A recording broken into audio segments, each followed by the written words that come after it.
트럼프 김정은 시즌2 북한이 돈이다. 너희들은 종북 타령하라. 우리는 북한 가서 돈 벌어서 대한민국 경제를 살리겠다. 북한이 돈이다. 시작합니다. 자, 전 세계 최고의 북한 문제 전문가. 안녕하십니까. 예, 진중한 교수님 진중한입니다. 자리하셨습니다. 반갑습니다. 예, 근데 이제 우리 조회수가 안 나와요. 예, 뭐 예상을 했었어요. 예, 조회수가 안 나오는데 조회수 안 나오는 걸 보고 이 짜릿함을 느끼는 저의 취향을 보고 아무나 할 수 없는. 야, 이게 그러니까 진짜 그런 느낌이 드는 거예요. 이거 이렇게 조회수가 안 나오면 지금 트렌드는 아닌데, 근데 이게 미래 트렌드 아니에요? 조금 미국 북미 관계가 좋아지면 그때부터 이제 관심을 가질 수밖에 없는. 예, 몇 달 안에 아마 관심을 갖게 되지 않을까. 그래서 우리가 미래의 이슈와 미래의 가치를 보고 달려가고 있는, 아무도 안 보는데 아무도 안 하고 있는 걸 하고 있는, 지금 두려움 없이 워밍업을 지금 하고 예, 있다. 두려움 없이 하고 있는, 여기에 좀 짜릿함을 느끼더라고요. 근데 이제 이런 댓글이 있어요. 지금 한가하게 북한 문제 얘기할 때냐? 이 탄핵이 내일 모레인지 되는지 안 되는지. 근데 처음에 이제 그걸 저항하고, 야, 그건 탄핵은 지금 우리가 정치 문제 얘기를 안 하기로 했으니까 정치 문제를 열심히 하는 그런 유튜브 가서 듣고, 우리 또 남북한 문제를 미리 예견하면서 이거를 우리 걸 들으면 되지, 이렇게 생각했다가, 그래서 제가 또 정치 일탄이에요. 아, 그렇죠. 탄핵 얘기도 한번 해줘야겠다. 예, 저도 궁금합니다. 예. 많이 불안해져. 이제 시간이 늦어지니까 이게 탄핵이 안 되는 거 아니냐. 그래서 요 전체적인 요소 그러니까 저쪽에서 주장하는 거, 윤석열 일당들이 주장하는 거를 그걸 분석을 해줘야 되거든요. 그럼 또 깨줘야 돼요. 예. 우리 주장만 맨날 해봐야 별 의미가 없어요. 저쪽에서 주장하고 있는 게 또 헌재 내부에서 무슨 얘기가 오가고 있을 것인가 그렇죠. 하는 걸 예측을 해줘야죠. 그러니까 분석도 해줘야죠. 쪽에서 거의 99%는 확실하다라고 하는데 예. 1%에 대한 불안감들을 늘 얘기를 하시더라고요. 저쪽의 자신감이 네. 조금씩 배어 나오는 측면들이 요즘 보여요. 그래서 이제 그런 거를 오늘 우리가 그 트럼프 김정은 시즌 2지만 요 얘기를 왜 해줘야 되냐 하면, 대한민국의 정서적 그 불확실성이 제거되지, 남북 문제도 북미 문제가 해결됐을 때 우리가 확 참여해갖고 그걸 우리 거로 받아오기 위해선 대한민국의 정세가 안정돼 있어야 되거든요. 그럼 이 탄핵 문제가 빨리 끝내야 된다. 그렇죠. 평화지향적인 정부가 들어서게 되면 들어서야죠. 네, 들어설 수밖에 없을 텐데, 그러면 지금 북미 관계라든가 한반도의 변화는 우리에게 엄청난 또 긍정적인 또 시너지를 그렇죠. 가져올 수 있지 않습니까? 처음에 이 변론 기회를 딱 제한하겠다 그랬어요. 헌재에서 12월 3일 날 계엄 내란 회칙을 했고, 그 다음에 12월 7일 날 탄핵소추안 발의했는데 부결됐죠. 네. 그 다음에 12월 14일 날 가결이 됐죠. 탄핵소추안 가결이 되고 난 다음에 이제 헌재에서는 몇 회로 딱 제한해놓고, 그거는 뭐냐면 그때는 행간을 읽어야 되거든요. 탄핵은 딱 부러진다. 피할 수 없다. 그리고 날짜는 심지어는 쭉 추정을 해봤더니 3월 14일쯤이 될 것이다. 이제 금요일 날 할 거로 예측을 했으니까. 근데 이제 저는 변론이 끝나고 제가 갖고 있는 이 휴민트를 쫙 동원을 했죠. 예, 슈미트가 또 대단하시지 않습니까? 근데 얘기는 안 나와요. 얘기는 안 나오는데 그래도 헌재 출입하는 기자들이 있잖아요.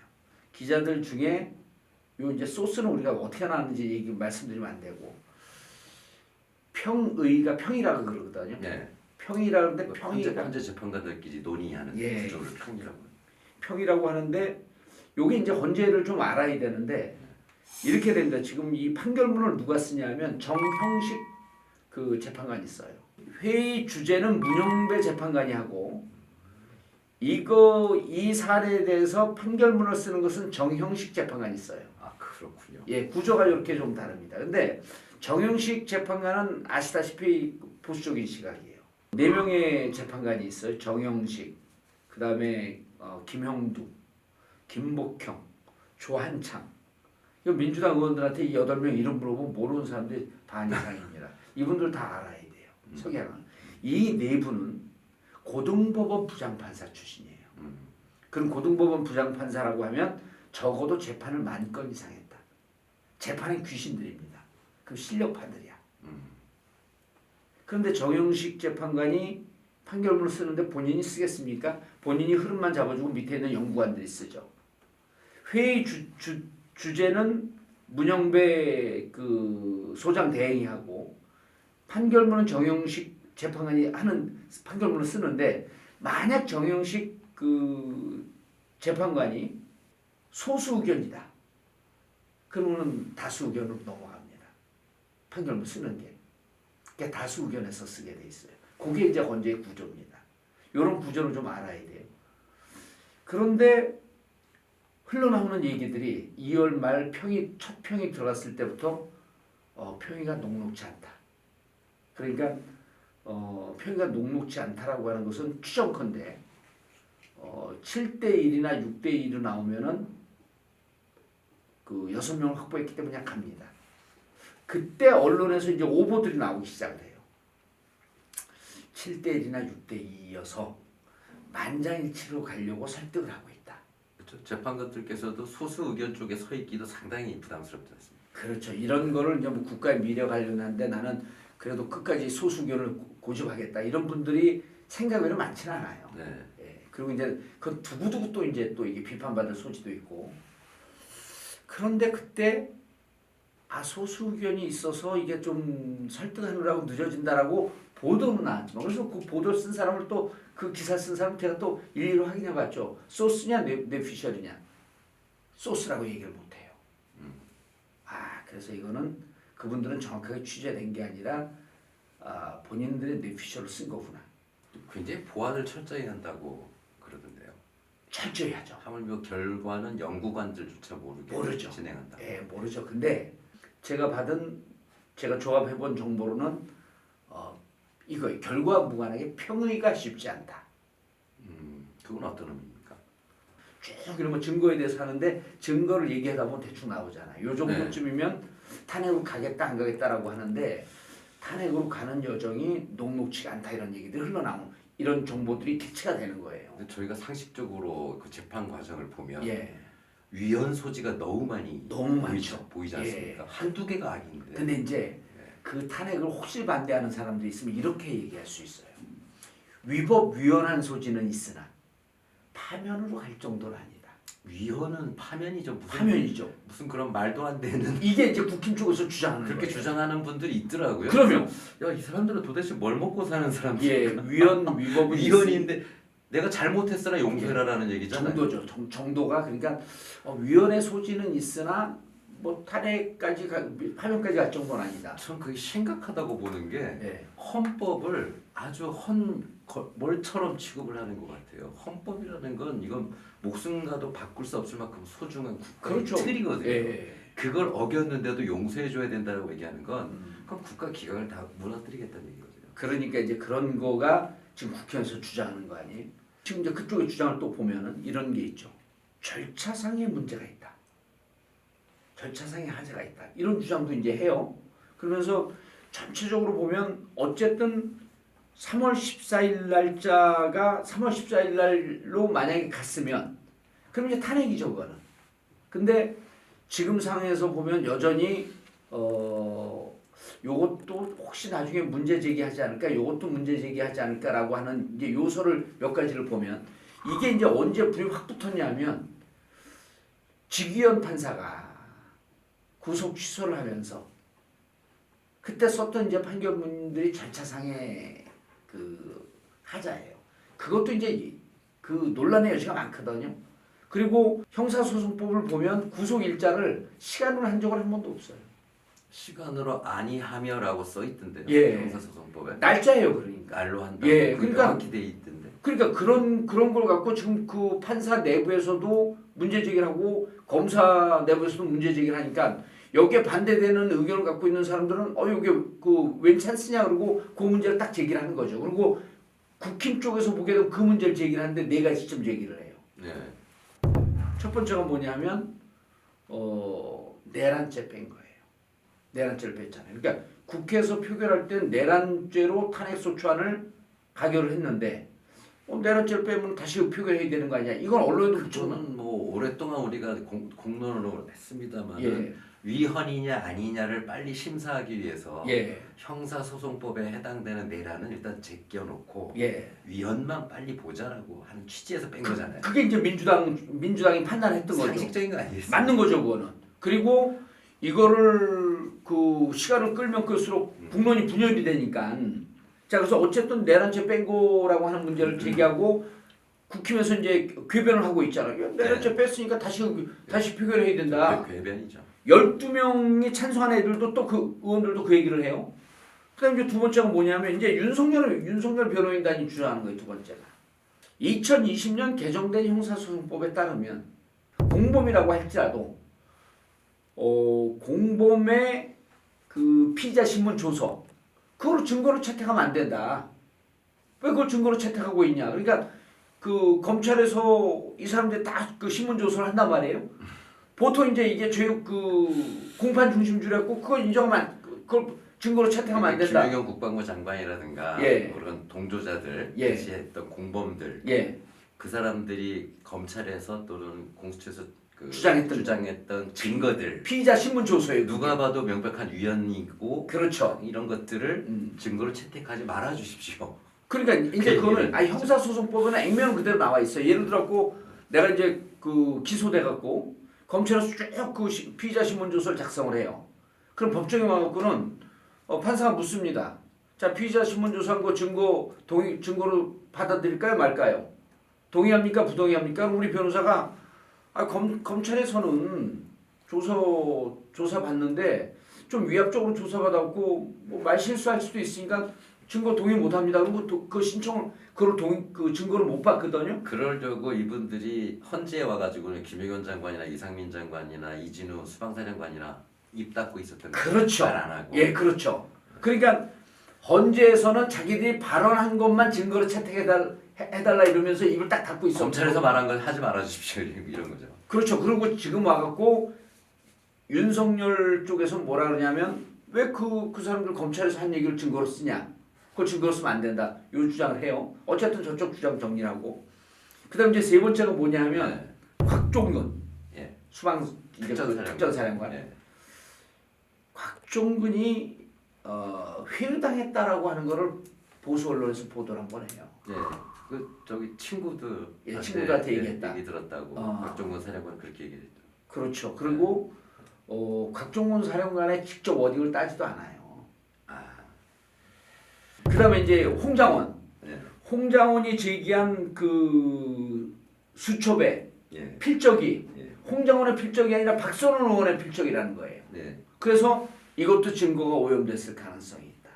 근데 저도 그 두 가지를 유심히 이렇게 들여다봤는데 예. 분명히 다른 필적 같았는데 그 모르겠습니다. 전문가가 아니라서 제가. 아니 박선원 의원이 뭐라 그랬냐면 이거 시간 끌려고 물타기 하는 거다.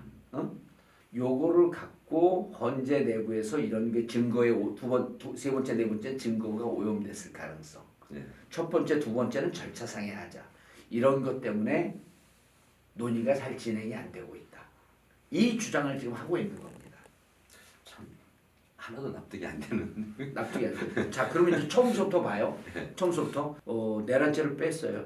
우리가 지금 헌재에서 보고 있는 것은 아까 교수님 말씀하셨듯이 위헌이 있었냐 없었냐 아니에요. 그렇죠. 형사법상의 어떤 범죄가 있었냐 없었냐가 아니라 그렇죠. 위헌이냐 아니냐. 위헌이냐 아니냐라고 하는 것은 국회를 해산하려고 하는 시도를 했냐 안 했냐가 그냥 중요한 게 우리가 많이들 모르시는데 일반적으로 법은 영어로 law잖아요. 예. 헌법은 law가 아니에요. 그러니까 constitution이거든요. constitution. 이거는 국민들이 함께 institute 세운다는 국가의 기강을 말하는 것이지 법이 아니거든요. 그렇죠. 이거를 따지는 것과 법을 따지는 것은 완전히 하늘과 땅 차이인 겁니다. 내란죄라고 하는 것은 형사소송 대상 아니에요. 네, 그렇죠. 그리고 지금 헌재에서 다투고 있는 거는 위헌이냐 아니냐. 그러니까 위헌 중에 가장 핵심이 뭐냐면 입법기구를 무력화시키려고 했느냐 안 했느냐예요. 그렇죠. 그 민주주의의 그 근간을 가장 흔들어버리는. 근간이죠. 그리고 같은 헌법기관이에요. 그럼 이 얘기를 또 주장한단 말이에요. 야, 대통령인데 내란죄를 통해서 얻을 게 뭐가 있어? 얻을 게 왜 없어? 새로운 입법기구를 만들려고 그랬잖아요. 그렇죠. 그런 시도가 해산하고 이제 그리고 의회를 해산하고 임시 입법기구를 만들어서 예산까지 만들려고 했던 거 아니에요? 입법기구를 만들었고요. 대통령 단임제를 깼을지 어떻게 합니까? 그렇죠. 그럼 영구집권 체제로 가게 되면 윤석열 대통령이 얻는 이익이 왜 없어요? 그렇죠. 주변에 누가 다시 대통령도 릴레이 받고 할 수 있었겠죠 아마. 지금 헌법을 개정하게 되면 기존 대통령은 대상이 아니 된다 이렇게 되어 있어요. 그것도 바꿀 수 있는 겁니다. 그러니까 자기가 영구집권 체계로 되는 거야. 아니 이러한 실질적인 의도가 있을 수도 있는데 여러 가지 가능성이 있는데 저쪽에서 주장하는 건 뭐냐면 실익이 없지 않냐. 지금 대통령인데 내라는 얻을 게 뭐가 있지? 얻을 게 왜 없어? 지금 상태에서 실패했기 때문에 실익이 없는 건 지금 확실한데. 미수죠. 네. 근데 만약에 그게 성공했을 경우에는 그들만의 헌법을 만들고 그들만의 나라를 만들었겠죠. 그거는 우리가 보기에 누가 봐도 왜 했냐라고 하는 건 뻔한 거 아니에요? 자기들이 실질적으로 할 수 있는 일이 없으니까 이걸 국회를 무력화시키고 자기들만의 세상을 만들려고 했단 말이에요. 그게 바로 헌법 위반이죠. 헌법 위반이죠. 삼권 분립을 예. 정확하게 위배한 그런 예. 엄청난 사건이죠. 그다음에 아까 형사소송 개정된 형사소송법에 의해서 왜 공범들의 그 진술 조서 쓰냐 그런 얘기할 것도 없고 그 이제 예를 들었고 헌재에서 증인하는 사람들 통해서 나온 것만 해도 위헌적 요소가 차고도 넘치는 거 아니에요. 그렇죠. 그리고 곽종군과 홍장원 문제는 자 이거는 일방이 이렇게 주장할 수 있어요. 그렇죠. 일방이 주장할 수 있죠. 혼자가 그렇게 얘기한다면 혹시 거짓말로 회유당해서 저렇게 하나라는 그런 의혹을 가질 수 있지만 그러면 이걸 따져봐야 돼요. 곽종군이 헌재에서 증언하면서 나는 회유당했습니다라는 발언을 했나요? 한 적이 없죠. 없단 말이에요. 곽종군은 그 헌재에서 발언의 전체적인 그 골자를 보면 자기는 이게 그 부당한 내란 행위였다라고 하는 논조를 계속 일관되게 얘기를 해요. 네. 그리고 가장 일관되게 얘기해요. 그다음 홍장원도 일관되게 얘기를 합니다. 네. 그러면 이런 것이 언론에 보도되고 주장되는 거일 바일 수는 있으나 네. 이것이 위헌을 뒤집을 만한 정도의 그 근거를 내부에서 갖고 이걸 논의하고 있느냐라고 하는 거는 내부 정보를 모르기 때문에 모르지만 이런 걸 갖고 논의할 가능성은 없다는 거죠. 자, 그럼 이제 결과적으로 보게 되면 저쪽에서 문제 제기하는 게 실상 다 깨지는 거예요. 근데 이제 이럴 수는 있죠. 그러니까 본인이 보수적이고 윤석열 탄핵되는 게 이게 좀 너무 민주당 일색으로 가는 거 아닌가라고 하는 그런 선입견을 갖고 있는 정치적 성향을 갖고 있는 재판관이 없었으면 좋겠으나 꼭 그럴 수만은 없는 거 아니에요? 그럼 이제 그분들이 이런 문제 제기를 할 수 있겠죠. 이거 뭐 조금 더 의논해봐야 되는 거 아닙니까? 근데 지금으로 봐갖고는 3월 14일을 넘긴 걸 봐갖고는 이게 그 정확하게 6명 이상의 평인은 안 간 것 같아요. 자, 그런데 지금 상황에서 저는 두 가지 가능성을 다 보는 거예요. 절차상의 하자를 지적하는 재판관이 있을 수 있어요. 그럼 그분들이 절차상의 하자를 정확하게 해명하고 넘어가자는 취지이지. 야, 절차상의 하자가 있는데 위헌은 아니야. 이거는 아니라는 거예요. 그건 아니죠. 그렇죠. 위헌이라고 하는 것은 동의를 해. 그러나 혹시 나중에라도 문제될 소지가 있기 때문에 이 절차상으로 저쪽에서 제기하고 있는 문제를 꼼꼼히 다 살피고 넘어가자. 이러면서 지금 시간이 좀 늦어질 가능성이 있다. 그럴 가능성이 있죠. 그리고 그것이 지금 이제 헌재를 취재하고 있는 기자들이 보고 있는 대강의 관점이에요. 그러니까 만장일치나 이런 쪽으로 구조를 보는 게 아니고 실질적으로 어느 쪽에서도 문제 제기하지 못할 정도로 꼼꼼하게 평일을 맞춰야 한다. 예. 그러려면 시간이 필요하다. 예. 그러나 전체적인 관점은 위헌이 아니다라고 하는 관점으로 가고 있는 것 같지는 않아요. 네, 그거는 어떤 재판관이 그렇죠. 그래서 이제 위헌은 위헌이지만 제기되고 있는 문제에 대해서 꼼꼼하게 다 다뤄야 되기 때문에 자, 그럼 이제 여기서 우리가 지난주에 3월 13일 다 기각이 됐잖아요. 이번 주가 이제 오늘 방송이 나가는 시점이 화요일인데 18일인데 제가 추정하는 건데 지금 이 상태에서 만약에 인용하는 게 헌재도 이 국가의 미래와 현재 상황을 판단을 하거든요. 근데 지금 대행이 최상목이에요. 최상목 아니에요. 네. 이분이 어디 장관이죠? 기획재정부. 예, 기재부 장관 아니에요. 기재부 장관, 기재부는 뭐라고 표현하냐면 주판과 계산기밖에 없다 그래요. 이 계산기를 따졌고 나라의 살림을 따지는 게 그거지. 같은 그 장관이라고 할지라도 국가 운영에 대해서 깊게 임발부가 안 되어 있기 때문에 최상목 대행이 있는 한은 대선을 치르기가 불편하다는 거예요.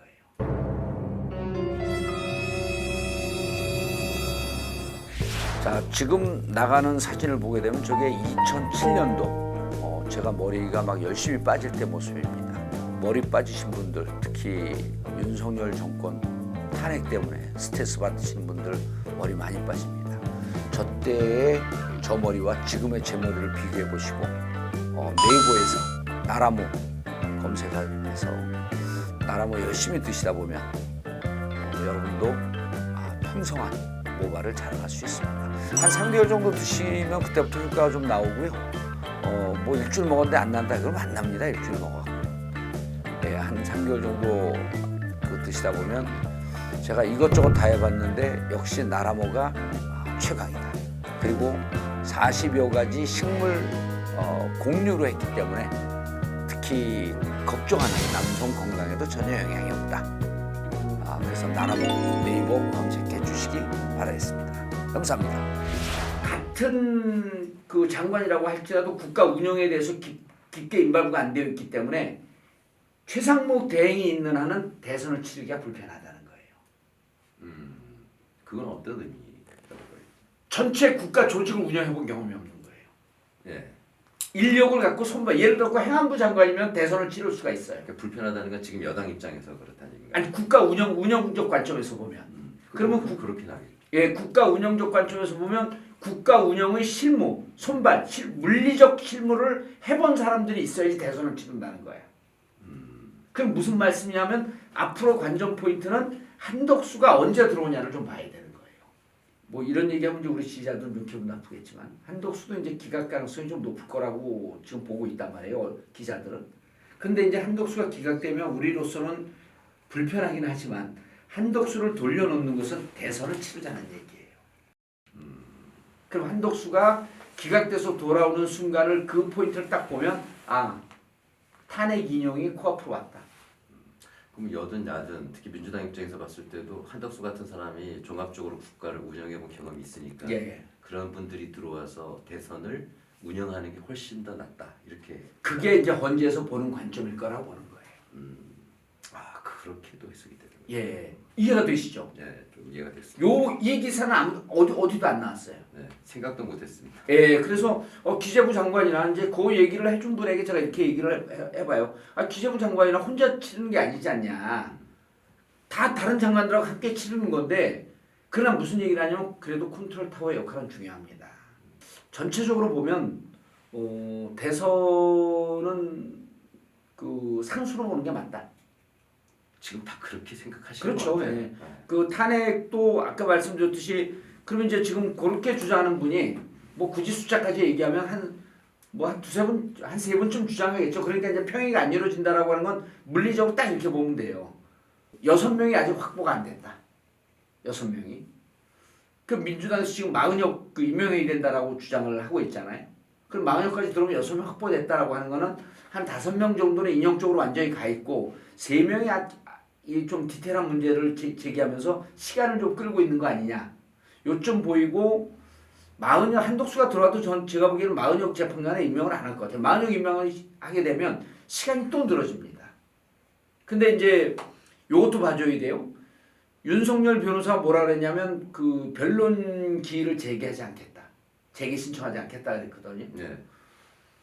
그거는 뭐 지금 당장 자기들이 탄핵되는 것은 아니다라고 하는 것에 아마 뭔가 뭐 자기들도 정보를 입수했겠죠. 근데 이거는 저는 맞지 않을 거라고 보는 게 마은혁이 못 들어게 하려고 그러는 거 아니겠습니까? 박근혜 때도 기각된다고 봤잖아요. 박근혜 쪽은 그렇게들 알고 있어요. 예, 그때 국정원에 있었던 사람들 얘기를 들어봐도 국정원 정보도 기각이었어요. 그래 우리 국민들만 인용된다 이렇게 생각했네. 기각돼갖고 업무 보고 한다고 그래서 업무 보고 준비를 하고 있었다니까요. 박근혜 때. 와, 저희는 인용될 걸 다 알고 그날 뭐 파티 준비도 하고 그랬어요. 아 쟤들도 그 3단 케이크 준비해놨어요 쟤들도. 그랬다고 들었습니다. 그래서 지금 상황에 보면은 위원회는 다 동의하는 것 같다. 다만 아까 교수님도 말씀하셨듯이 저쪽에서 제기하고 있었던 문제 제기들. 그러니까 오늘 우리 국식 시간에 4개만 얘기했으나 디테일하게 들어가면 많거든요. 그리고 이게 이제 나중에 그리고 박근혜 때 보면은 그 탄핵 판결문 그 전 세계 70개국에 수출이 됐잖아요. 그 탄핵 판결문은 워낙 명문을 잘 써갖고 꼼꼼하게 해갖고 대통령 탄핵 판결문을 그 나라가 대통령을 탄핵하려고 그런 게 아니라 그런 사례를 미리 연구해야 되기 때문에 우리나라 판결문을 60개국 이상에서 가지고 왔어요. 아시겠지만 전 세계 200개 국가 중에 헌법이 없는 나라가 상당히 많거든요. 그렇죠. 헌법이 있는 나라에서 헌법이 있는 나라에서 대통령을 탄핵을 했으니 참고가 되거든요. 예. 자기네 나라 대통령 탄핵한 다음에 연구하면 늦잖아요. 네. 그래서 우리나라 걸 가져왔는데 이번에도 이런 사례가 특히 이제 대통령이 친위 쿠데타를 한 케이스이기 때문에 이번 같은 경우는 나중에도 이제 정말 세계사적인 큰 획을 긋는 충격적인 일이에요. 박근혜 때는 지지율이 10% 미만이었는데 지금 윤석열은 그래도 지지율이 막 40% 나오고 그러잖아요.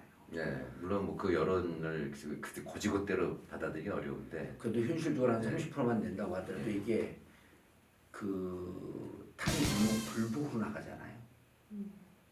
지금 무척 심각합니다. 아 그렇죠. 예. 뭐 대혼란이 벌어졌어요. 그래서 저는 헌재가 그런 것까지 고려해서 네. 판결문에 한 톨의 허점도 없이 가야 되겠다. 네. 이런 그 컨센서스 합의는 좀 이루어진 거 아니냐. 그러니까 지금 늦어지는 거에 대해서 우리가 국민들이 거리 나와서 스트라이크하고 그런 게 다 옳은 길로 가고 있는 거지만 이런 부분에 대해서 불안해할 필요는 없고 오히려 헌재에서 불협튼튼하고 좀 꼼꼼하게 짚어가고 있는 거다. 네, 저 국민의힘 의원들 말씀이 정말 납득이 안 가고 정말 충격적인 게 위헌이지만 용서해달라. 이거 무슨 이런 말이 다 있어요? 지금 위헌 심사 재판하고 있는데. 아니 그 간단한 겁니다. 음주했으나 음주 처벌은 하지 말아달라 이거거든요. 그러니까 살인했지만 용서해달라는 얘기. 예. 아니 술 먹고 운전했지만 음주로 규정하지 말라 이거예요. 그래서 저기 심각하다고 보는 곰곰이 생각해 보면 지금 그 국민의힘 있었던 법조인 출신들이 예. 사법고시 출신들이잖아요 옛날에. 예. 이 사람들이 시험 볼 때는 모든 법이 똑같이 100점이었어요. 헌법도 100점이야. 1차 시험 4개 보잖아요. 예. 2차 시험 7개 보잖아요. 헌법 똑같이 100점이고 오히려 민사소송법이 2차에서 150점인가 그래요. 그러니까 그냥 100점짜리 법 중에 하나로밖에 생각 안 하는 것 같아 이 사람들이. 이 헌법을 만들려고 인류가 수백 년 동안 피 흘리면서 싸운 거거든요. 즉 왕정에서 민주공화정으로 가기 위해서 피 흘리면서 명예혁명 영국하고 프랑스 혁명하고 그렇게 해서 지금 민주주의 기틀이 만들어질 때 그 틀을 만드는 걸 우리 헌법이라고 얘기하는 거예요. 근데 이걸 헌법을 만든 주인은 그 주체는 국민이거든요. 그렇죠. 근데 이거를 무너뜨리는 거는 이제는 뭐 피가 뭐 막 난무하는 그런 세상이 돼도 좋다라는 아주 위험한 표현인데 위헌했지만 용서해달라는 건 이거는 도대체 이 뇌가 있나? 아니 그거 이렇게 얘기하면 제일 쉬워요. 내가 사람을 죽였다. 하지만 살인죄로 처벌하지 말아달라. 그런 이거예요. 그런 얘기. 정확하게 죽였다. 그래서 저는 거꾸로 네. 이건 윤을 공격하는 거 아닌가? 국민의힘에서 나는 술을 먹었다. 술 먹고 국민의힘이 인정해요 지금. 술을 먹고 위헌했다고. 운전을 했다. 그러나 음주 처벌을 하지 말아달라 이거거든요. 그렇죠. 그러니까 이게 그건 뭐야? 국민의힘에서 스스로 인정을 했어요. 자기들이 예. 위헌이다. 위헌이다고 하는 순간 탄핵이에요. 그러면 헌재에서는 그러면 위헌이라고 국민의힘에서까지 얘기가 나오는데 인용 안 하면 이게 헌재 재판관들은 두고두고 본인들은 역사에 남은 죄인들이 되겠죠. 저는 시간을 끄는 거를 긍정적으로 보는 게 대충 써서는 안 되겠다라고 하는 것에 그 판단 같아요. 그거는 확실한 것 예, 같습니다. 대충 써서는 이거는 굉장히 정말 꼼꼼하게 지금. 꼼꼼하게 쓰고 예. 그리고 대충 썼고 한 톨이라도 책 잡히면은 예. 불복으로 나갈 수 있는 위인이기 때문에 뭐 그래도 뭐 불복은 어렵다고 봅니다만 그 말씀대로 아까 전 세계도 이게 또 나가야 되지 않습니까? 이 판결문이. 아니 윤석열이 이번에 가고 그러니까 이제 유체이탈 화법을 잘하는 걸 보니까 51일인가 52일 있었잖아요. 그러면서 뭐라 그러냐면 자기가 감옥 보낸 사람들에 대해서 다시 한번 생각해봤다. 이렇게 고통스러운데 줄 몰랐다. 그 좋았다면서요? 뭐 그 성경도 읽고 좋은 또 가면 되죠. 건강해졌고. 네, 좋은 또 가면 되는 거죠. 들어가시면 예. 좋을 것 아직 그 형사 처벌은 끝나지 않았어요. 그렇죠. 구속이 취소된 걸 사람들이 이 내란죄에 대한 처벌이 취소된 거로 착각하면 안 됩니다. 내란죄는 지금도 이제 재판이 진행되는 거예요. 그럼 내란죄는 무기징역이에요. 인정이 되면. 무기징역 또는 사형이죠. 그렇죠. 아니 우리나라 이제 사형은 판결을 할 수 있죠. 집행을 안 하면 그렇죠. 되는 거니까. 집행을 안 하면 되니까. 그래서 지금 현실적으로 늦어지고 있는 거에 대해서 한간에서 떠드는 무슨 그 기각이다 혹은 각하다 이런 거라기보다도 실질적으로 국힘도 인정했듯이 8명의 재판관들이 위원으로는 가 있으나 혹시 나중에 문제가 될 그 부분에 대해서 꼼꼼하게 지금 따지고 있다. 그래서 제가 보기에는 조금 보는 분들이 답답하긴 하지만 4월 초까지 갈 수도 있겠다라고 조심스럽게 예측을 해봅니다. 안 예. 그러게 좀 바라겠습니다. 지금 너무 국가가 혼란스러워서 그렇죠. 빨리 이걸 해결하지 않으면 더 큰일이 일어날 것 같은 그런 다들 우려를 하고 있지 언제는 이렇게 생각을 하겠죠. 그 심정을 모르는 바는 아니다. 혹시 우리가 쓴 거에서 하자가 생겼을 경우 그분들도 지금 불안하시잖아요. 불안하죠. 지금 또 헌재 저 설계도까지 유출됐다 그러고 예. 집 앞에 가서 또 저렇게 또 목리를 부리고 있고 사람들이. 근데 저는 그런 거 다 그 뻥카라고 봐요. 그 뭐 설계도 유출되고 이런 거 있잖아요. 이거를 예를 들어 그 보도가 나오거나 그 소스가 어디에서 나옵니까? 진보 쪽에서는 안 나오거든요. 뭐 그러겠죠. 진보 쪽에서는 안 나와요. 네. 보수 쪽에서 나오는 건 그만큼 본인들이 인용될 상황에 대해서 불안하다고 하는 거예요. 그렇든 어쨌든 재판관들은 굉장히 불안하지 않겠습니까? 재판관들 역시도. 근데 헌재가 아무런 시그널을 안 주고 있거든요. 예. 언제까지 좀 연장해 그 시그널 안 주고 그냥 발표해버리면 된다면서요? 그 문자로 보낸다는 거 아니에요. 예. 네, 문자로 보내요. 그럼 변호인한테 버리겠죠. 그렇죠. 그 본인의 대리인이 변호인에게 보내는 거죠. 예. 그 변호사들이 그 못 받았다고 우기기는 좀 어려울 테고. 그렇죠. 문자로 보내고 그러면 이제 문자로 보낸 거 변호인들이 언론에 알리고 언론에 알려지는데 왜냐면 지금 3명이 남았거든요. 그 법무부 장관 그다음에 그 행안부 장관 그다음에 한 총리 이렇게 남아 있기 때문에 아마 지금의 흐름 받고 3명을 한 다음에 가지 않을까라고 하는 특히 이제 한 총리는 무척 중요합니다. 그러니까 이제 그런 건 뭐냐면 국가의 살림을 파악하면서 간다 이런 거거든요. 그래서 제가 보기에는 위원님에는 8대0으로 이미 그 인정 안 할 수가 없는 상황이고 다만 요거를 이제 계속 반복해서 얘기하지만 조금 더 꼼꼼하게 지켜봐야 되는 상황들. 그래서 좀 늦어지는 거에 대해서 너무 크게 불안하지 않아도 된다. 그 재판관 중에 한 분이 이제 이분 인용 쪽으로 서 있는 분인데 그분 부인이 또 변호사예요. 아니 그분 남편이 그 여자분인데 예. 남편이 변호사란 말이에요. 남편한테 얘기를 안 할까? 얘기는 안 하겠지만 안 하는 것처럼 하면서 느낌 오겠죠. 느낌을 다. 근데 그분이 있는 그 남편이 있는 로펌에 예. 헌재 재판관 출신이 같이 근무해. 대표 변호사 헌재 재판관 출신이야. 근데 다만 전제는 남편이랑 가까운 거 아닌가가 이제 있어야 돼요. 아 부인과 남편하고. 근데 이 여성들 같은 경우에는 여고 동창들하고는 이게 수시로 연락을 하시니까 그래서 이제 9년 전에 그런 예. 동창을 통해서 제가 얘기를. 우리가 이제 우리 속담 중에 백엔밑 송사라고 하는 게 있잖아요. 아 그렇죠. 백엔밑 송사라고 하는 네. 거는 부부가 같은 베개를 쓰고 있기 때문에 예. 같이 집에서 이제 자고 있으면서 부인에게 이런 정보가 흘러나간다라고 하는 걸 근데 갖고 4, 50만 돼도 딱 각방 쓰시는 분들이 많기 때문에. 이상한 결혼을 하시네.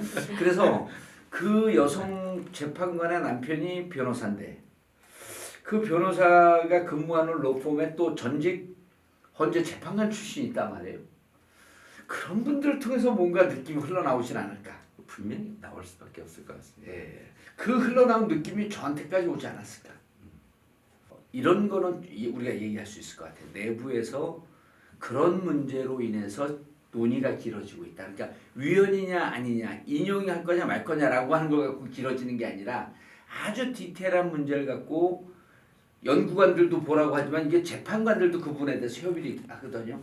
인용은 가나 이런 구체적인 문제에 대해서 논의하느라고 시간이 좀 지체될 수 있겠다. 네. 요렇게까지만 보면 될 것 같습니다. 예. 그리고 관전 포인트는 한독수 어떻게 되는지 좀 보자. 근데 지금 늦어지는 거에 대해서 이제 많이 불안해하는데 우리 그 진영 측 사람들이 늦어지는 거를 크게 불안해할 필요는 없다. 네. 그래서 어쨌든 너무 안 늦어졌으면 좋겠습니다. 예.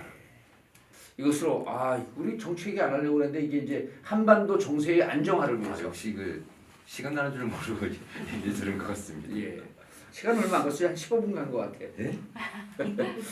자, 오늘 방송은 남북한 정세, 한반도 정세 중에서 남한 정세에 대해서 얘기를 끝으로 마치겠습니다. 감사합니다. 감사합니다.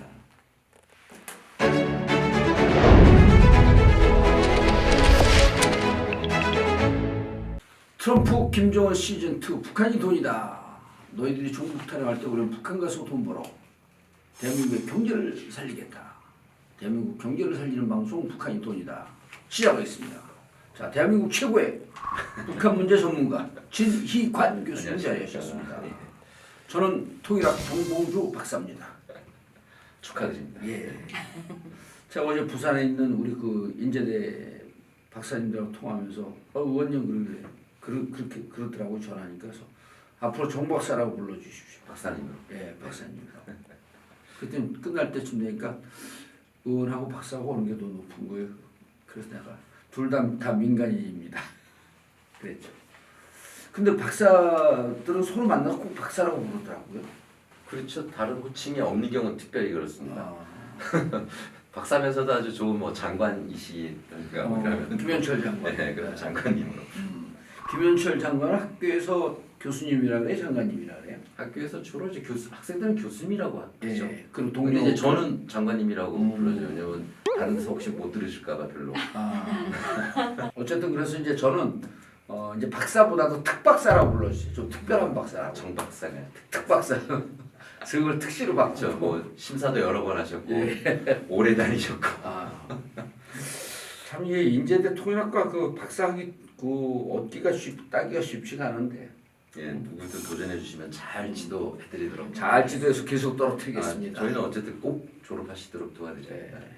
오늘은 이제 북한 가서 돈 벌기 위해선 정적이 좀 불안한 것을 좀 털어야 되니까 남북한이 계속 그 상호간에 군사훈련을 하거든요. 네. 그 지금도 군사훈련이 진행 중이죠.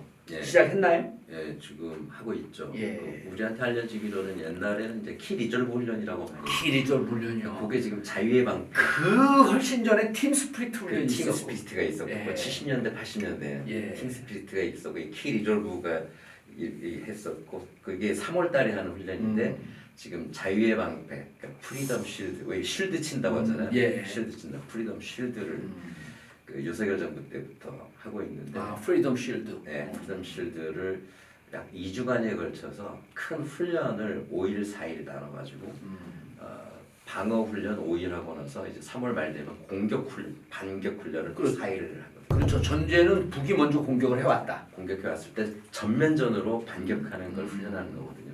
센터에서 지휘소 안에서 연습하는 시뮬레이션만이 아니고 실제 야외 기동 훈련. 그냥 우리가 일반적으로 훈련 그러면 야외 훈련이잖아요. 예. 그것까지 다 같이 하는 거거든요. 그러니까 가장 큰 훈련 중에 하나다. 그렇게 볼 수 있을 것 같습니다.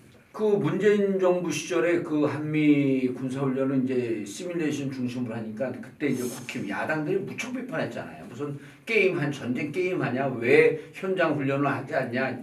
이 비판을 계속 했었거든요. 근데 이제 자기들이 정권 잡으니까 근데 시뮬레이션 훈련도 해야 되잖아요. 그 주로 여름에 8월에 하는 네. 을지 프리덤 실드. 이거는 프리덤 실드 앞에 을지가 을지. 옛날 우리 을지 훈련에서 을지 훈련 가져온 있었죠. 거기 때문에 그래서 을지 훈련은 주로 시뮬레이션 중심이거든요. 2006년 1차 핵실험이 있다가 예. 1차 핵실험 이후에 이제 군사훈련이 좀 네. 커졌다. 좀 더 커졌다 이렇게 볼 수가 있죠. 예. 그러다가 이제 윤석열 정부가 문재인 정부 때 대화 국면에서 이제 축소하거나 없앴던 훈련을 다시 크게 확대해서 자유의 방패 프리덤 쉴드를 봄에 하고 그다음에 을지 프리덤 쉴드를 여름에 하게 됐습니다. 윤석열 대통령이 이제 지금 곧 내일모레 탄핵되겠지만 주장하고 있는 게 자유민주주의 체제의 수완이에요. 자유민주주의 뭐냐고 물어보면 모를 거예요 아마 그 양반. 그런 것 같아요. 이게 철학사상적으로 그 자유의 개념이 19세기, 18세기, 20세기 다 달라지거든요. 뭐 자유는 굉장히 복잡하고요. 예. 그다음에 민주주의를 지키겠다 그러면 헌법을 지키지 않고 어떻게 민주주의를 논합니까? 예, 그래서 우리가 지난 화요일날 이제 예. 탄핵에 대한 당위성 그리고 그 루소의 이제 뭐 18세기, 19세기는 자유라고 하는 것이 진보의 그 시그널이었잖아요. 심벌이었잖아요. 저는 이 윤석열이 주장하는 그 자유도 사실 진보의 가치거든요. 그렇죠. 근데 오늘 갑자기 뭐 자유민주주의 체제의 수호가 보수적 가치인 양그 둔갑을 그래서 해버려고. 그분들 그 말씀을 이렇게 딱 들어보면 이게 자유민주주의라기보다는 네.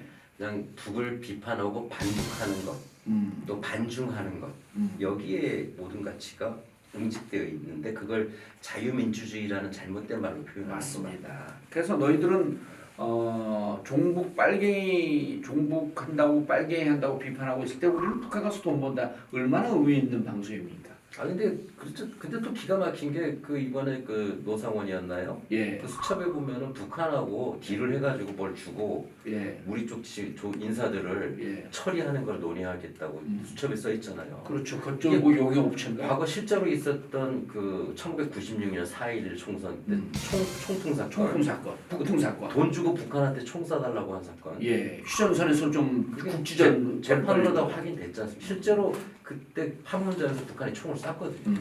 그리고 4.11 총선 민주당이 승리가 예상되었는데 2, 3일 전에 그 사건이 생기면서 뒤집어지잖아요. 그 대선 때도 또 부탁을 했다는 거 아닙니까 북한에? 그렇죠. 97년에도 97년. 북한이 김정일이가 도저히 이거는 못 받아들이겠다 해가지고 결국 이루어지지 않아서 다행이었지. 군대를 갖고 있는 나라들은 군사훈련을 적절한 시기적절하게 계속 해야 됩니다. 당연하죠. 안 할 수가 없죠. 예. 그리고 국방의 의무니까 그게. 그렇죠. 우리나라 군사훈련은 1년 365일 중에 300일 정도 진행되거든요. 엄청나게 꾸준히 합니다. 그리고 그게 이제 대치 상황에 있는 예. 어쨌든 우리 휴전 상황이니까 법적 지위가. 예. 그런데 저는 이제 궁금한 게 좀 어리석은 질문입니다만 예. 북이 왜 저렇게 발끈하죠? 아, 북이 발끈하는 가장 근본적인 이유는 예. 한미 연합훈련을 같이 하기 때문에 그렇습니다. 북의 주장이 노동신문에도 몇 번 실린 적이 있는데 예. 한국이 너희 나라에서 하는 거를 예. 그 누가 뭐라고 하겠냐. 자기들도 하는데 그거는. 예. 근데 자기들이 러시아나 중국이랑 같이 북한 땅에서 훈련해 본 적은 한 번도 없다. 그건 맞는 얘기죠. 근데 왜 너희들은 세계에서 가장 군사력이 강한 미국을 불러들여서 우리 북한 앞에서 그렇게 무력 시위를 하냐? 그러면 우린 불안해서 잠을 잘 수가 없다. 그럼 혹시 훈련을 하는 척하다가 자기를 공격할 것 같은 이런 불안감이 그것 있는 때문에 그런 거죠. 그러다 공격하면 그 방어하기가 어렵죠. 지금 뭐 전투기, 폭격기 지금 얼마 전에 무슨 사고 있었습니다. 근데 다 떠가지고 하늘에 있으면 북한에서 전투기들이 떠야 되거든요. 여기만 뜨는 게 아니라 연길공항에 중국 전투기도 뜹니다. 중국 공산당 군대들도 뜬다는 거예요? 당연하죠. 왜냐하면 전투기라는 거는 불과 몇 분 사이에 그냥 끝까지 가버리거든요. 예. 작년 여름인데 그때 을지 프리덤 쉴드 훈련할 때 예. 그때 제가 연길공항 근처에 있었거든요. 연길공항에 제가 이번에 오랜만에 좀 느낀 건데 엄청난 첨단 전투기들이 와 있어요. 중국에? 옛날보다도 그러니까 중국 입장에서 연길은 최전방이거든요. 그리고 제가 우연히 연길 근처 이 다운타운에서 호텔로 걸어서 들어가고 있었는데 공항에서 전투기 이륙하는 걸 봤는데 제가 이제 촬영한 것도 있긴 있습니다만 화질이 안 좋아서 정확히는 모르겠는데 그 수호위급 중에 최소한 35 이상 좋은 비행기에서 이게 그 날개 윙이라든가 이런 걸 모양을 보니까 그런 것들이 계속 이륙하는 모습들이 보이는데 그때가 우리 을지 프리덤 쉴드 훈련 기간이었어요. 그래서 제가 전직 고위층 분에게 여쭤봤더니 당연하다. 우리 군사훈련하면 중국 초긴장한다 중국도. 그러니까 북한은 오죽하겠냐는 말이에요. 그게. 옛날에 그 장영달 의원이 현역 시절에 국방위원장을 했던 적이 있어요. 네. 근데 이제 우리하고 식사하면서 우스갯소리로 북한의 국방위원장은 그 김정일이고 남조선의 국방위원장은 장영달이다. 맞는 말씀이에요. 맞는 말씀이잖아요. 네. 근데 그 이제 북한 장영달 의원이 또 성격도 좋고 그러니까 남북이 이제 이렇게 교류되고 그럴 때 만나잖아요. 네. 그러면은 장영달 국방위원장이니까 그 장 위원장님 훈련 좀 하지 마십시오. 우리 훈련하는데 왜 그럽니까? 그러면 똑같은 얘기예요. 비행기 10대가 뜨면 10대는 우리 못 뜨더라도 두세 대는 떠야 됩니다. 네.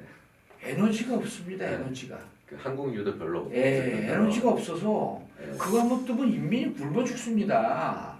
지금 더구나 또 조금 날만한 전투기는 이제 제일 최첨단이 네. 미그 29라는 게 북한에 있는데요. 그게 얼마 전 김정은이 그 항공전에 찍은 사진 보니까 그냥 열 서너 대 정도밖에 안 되는데 그게 전부 40년 된 전투기거든요. 그러니까 지금 우리 전투기 우리나라에는 5세대까지 있잖아요. 네. F-35. F-35 그것도 그거 5세대잖아요. 제일 무서워한다는 거 아니에요? 그다음에 F-15K가 4세대고. 어. 근데 그 미그 29는 3세대거든요. 물론 약간 업그레이드 시킨 것들도 다른 나라에 있긴 있지만 미그 29를 쓰는 나라는 잘 없어요.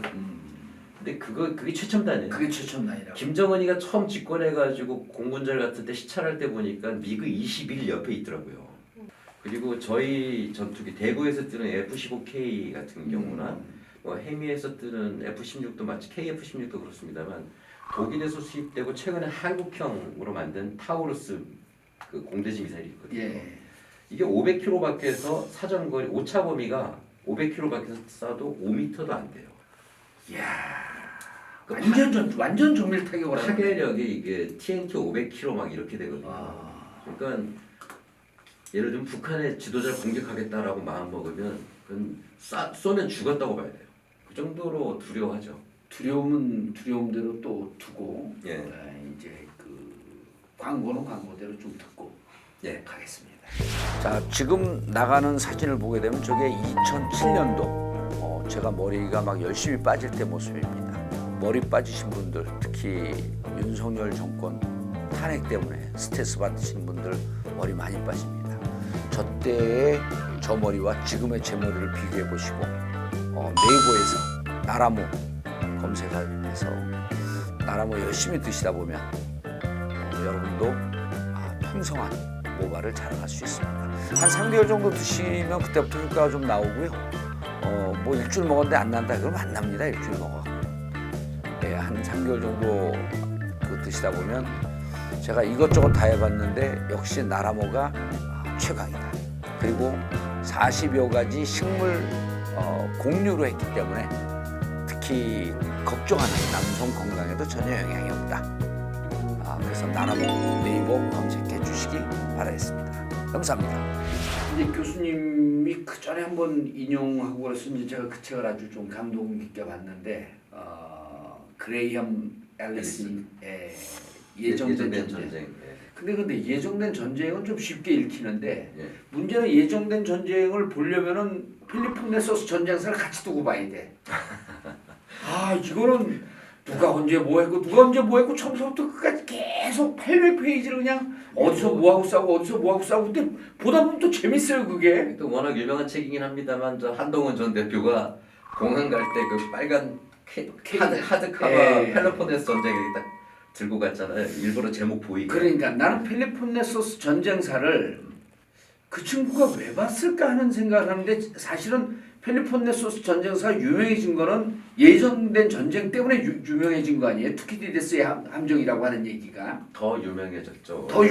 원래 국제 정치의 시작이 그 전쟁 펠로폰네소 전쟁. 펠로폰네소스 전쟁이니까 볼 수 있거든요. 스파르타가 부상하고 있는 아테네를 향해서 전쟁을 치른 가장 결정적인 원인이 스파르타가 이제 그 기존 세력이고 아테네가 이제 부상하고 있는 해양 세력이고 신흥 강대국이고 그러니까 지금 스파르타가 미국이라고 본다면은 아테네가 이제 중국인 거죠.